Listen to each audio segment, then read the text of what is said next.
Hi, everyone. Thank you so much for joining us today. I know you sat through a lot of speeches and talks, so I really appreciate your time here today. So I first want to start today's session by first asking you all a question. Who here has ever had a moment in their life when they've lacked confidence? Can I see some hands? Okay, a lot of you. I think if you take a look around the room, you'll see you have a lot of friends. Doesn't that feeling suck? Lacking confidence, feeling like you're undeserving, unworthy of your dreams? I'm here today to tell you that that feeling doesn't have to be permanent. Confidence is a muscle, something that you can train day by day, courageous act by courageous act. And I'm proof of it. When I was a kid, I used to be very shy.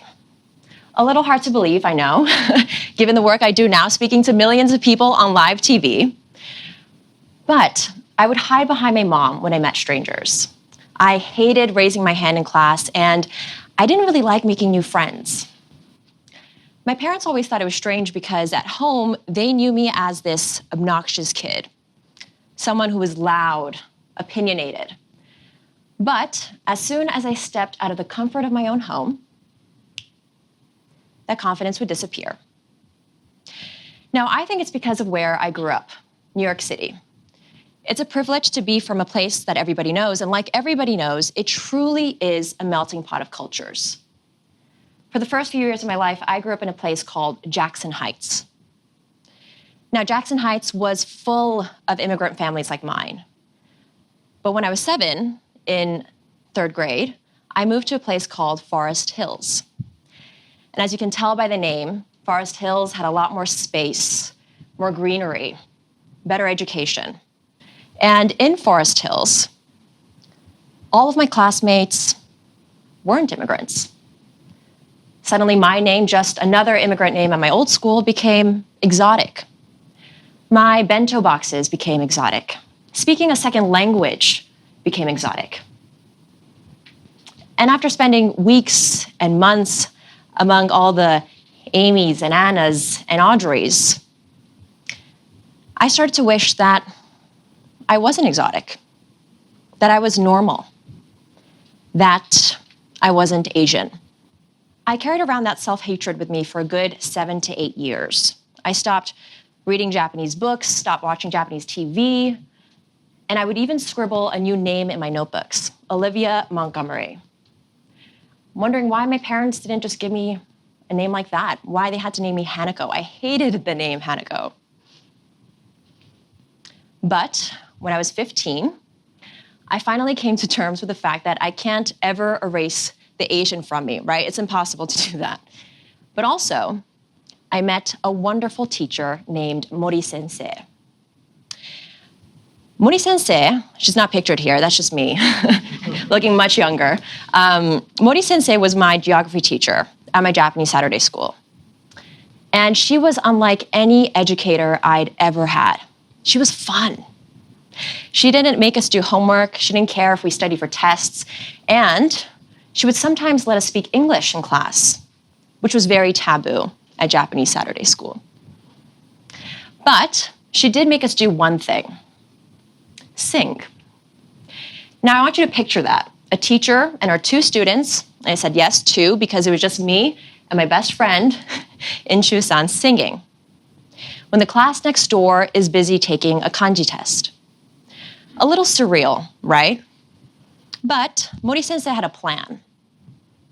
She knew we liked boy bands and pop culture, and she thought if we could get interested in Japanese pop culture and singing, then maybe we would get interested in Japanese again. And it worked. Soon we were studying for our Japanese tests, not really ever doing our homework, but really embracing our culture, realizing that Japanese was a rich, rich, rich country full of beautiful arts and technology and history. And the more we began to embrace Japanese culture, the more we began to embrace ourselves. So my first lesson today is to see yourself for who you are. See yourself for who you are. You can't change where you came from, your background, your upbringing. So instead of running away from it, like I did, embrace it wholeheartedly with open arms. And if you're confident in the way that your parents shaped you, the way your upbringing shaped you, then that's a confidence that will never falter. My second lesson for today is hard work leads to confidence, and confidence leads to success. I think this is a very Japanese phrase, right? Hard work, konjo. But I think it's actually very useful. When I was in college, I first realized that I wanted to be a TV reporter. And the first job I ever got was working for NHK at TV Japan. And I was so excited to get out in the field, interviewing people, writing scripts. But unfortunately for me, I was hired right at the beginning of the COVID-19 pandemic. So instead of getting out in the field and talking to a bunch of people, spreading germs, I was instead sheltering at home, researching case numbers, hospital capacity. But I was so desperate for my chance to get outside. But at home, I realized that actually I didn't have all the skills necessary to do the job that I was actually hired to do. Most importantly, I didn't have the voice. Now, for those of you who don't know what I mean by the voice, whenever you turn on Japanese TV, right, newscasters and reporters have a very distinct way of speaking. And it's very necessary in the industry to have a voice like that. But I didn't know. And when I realized I didn't have that voice, I was so embarrassed and anxious that maybe even if I did finally get my chance to be on screen, that I would massively mess it up. So taking that anxiety, I quickly went online and began researching different ways to practice my vocal cords, to practice that way of speaking. And I came across a great guidebook by a former Japanese anchor. And she's actually the one who came up with this phrase: hard work leads to confidence, and confidence leads to success. And from that day forward, after finding that guidebook, I practiced that way of speaking every single day without fail. And finally, after months of sheltering at home, I finally got my opportunity to be out in the field. That's some little photos there. You can see the mask, right? Very, very COVID-19. And surprisingly, I didn't mess it up. And when my bosses saw that I didn't mess up my opportunity, they started to trust me more. They gave me more opportunities, and I could pitch more. And all of those experiences led to me getting my next job at Vice News, working in Japan. So I think hard work is very important. I think being diligent about what you want to do and doing that thing every single day is very important. Of course, I'm not encouraging you all to work until you burn out, right? Because that's not very sustainable. But dreams don't happen overnight. You have to put in the blood, sweat, and tears to actually accomplish what you want. And once you do, once you put in that work, you realize that actually you can do it because you worked that hard. So, hard work leads to confidence, and confidence leads to success. Now, my next lesson today is to do something that scares you. Who here likes to ride roller coasters? I see maybe like 5 hands. I'm getting a sense that roller coasters are not really a fan favorite. I love roller coasters. Absolutely love them. So I do like scaring myself a little bit, which might sound a bit funny, but I'll explain. When I got my job at Vice, I was allowed to cover a variety of topics on a variety of platforms. But the most difficult thing that I'd ever done at Vice was covering the subject of legal child pornography in manga. Now, in Japan, child pornography in manga is protected under Japan's freedom of speech, freedom of expression, because, politicians argue, the manga is illustrative. It's not real children acting in this pornography, so it should be legal. It's an art form.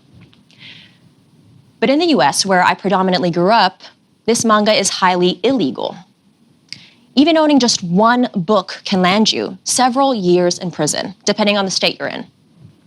So I was really curious how 2 countries that are both very wealthy, democratic, and also allies could have such vastly different opinions about one material. So in 2021, I wrote an article about it, pegged to the Japanese Communist Party reverting its decision about supporting the manga and instead introducing restrictions. And after I published the piece, my producer in the States asked if I wanted to cover it for TV. And initially, I hesitated because getting people to talk to you about such a sensitive subject on camera in Japan is very difficult. And also, I'd never done it before. I'd never covered such a dark and deep subject before.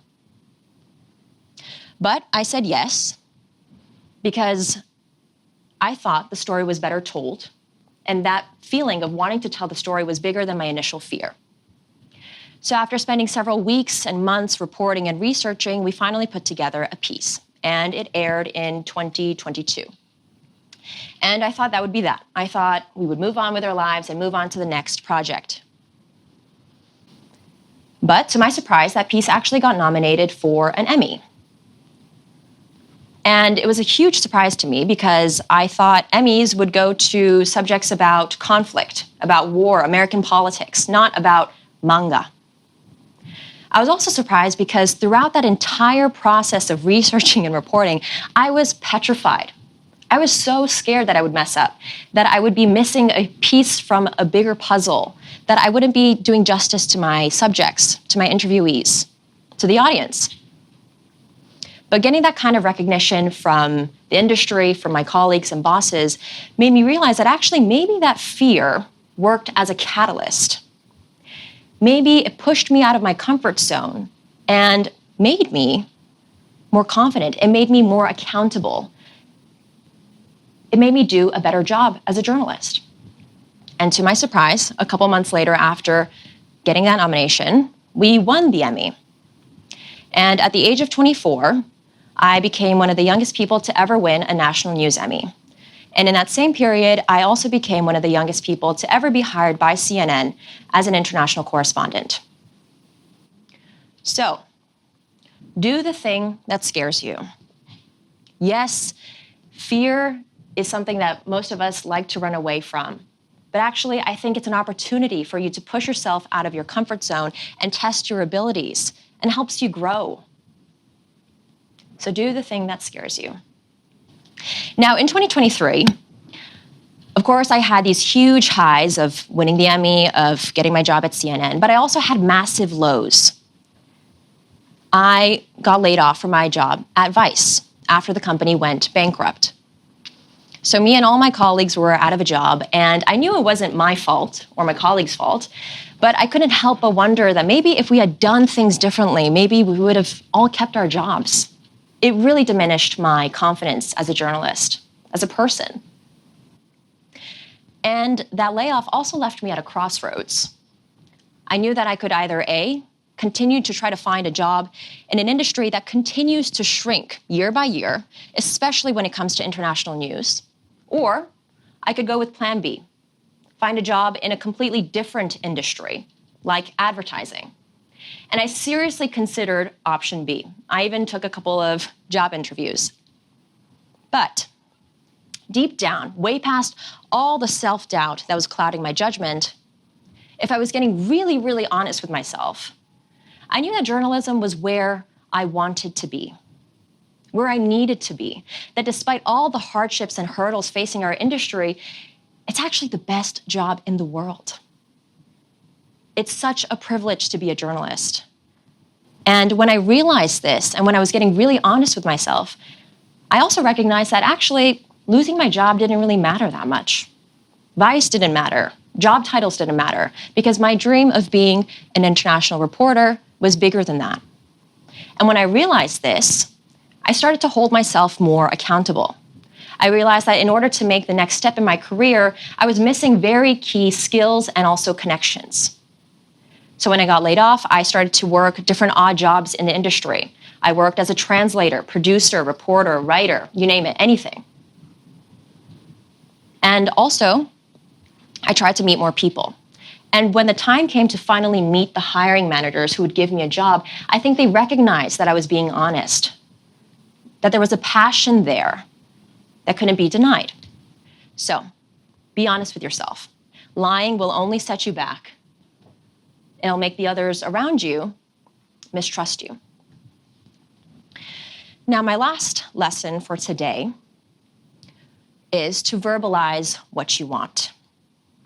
Pretty simple topic, right? Verbalizing what you want, literally saying out loud what it is that you want. I first learned this lesson when I got my job at CNN about a year ago. When I first joined, I suffered from major imposter syndrome. Here I was waltzing into this job as though I knew everything, when my colleagues had decades of experience. But I had to remind myself that I was here for a reason. I never lied about my age. My bosses knew how old I was when they hired me. So I was meant to be here. And when I was reminding myself of that, I think it also helped me stand up for myself more. Like, for instance, when it came time to covering the Noto earthquake earlier this year on January 1st. Like many of you in this room, I was spending January 1st with my family after working a very long night the night before covering our New Year's Eve special. But of course, when that earthquake hit Ishikawa Prefecture, there I am, New Year's Eve, looking all bright and happy. When that earthquake hit, I immediately rushed back to the office and did live after live after live. And in between those lives, the subject of who was going to go to the epicenter came up. I told my bosses it was going to be me. That this was my country, my patch. I spoke the language. It was going to be me. Now, did I have the experience of covering disasters like my colleagues did? Absolutely not.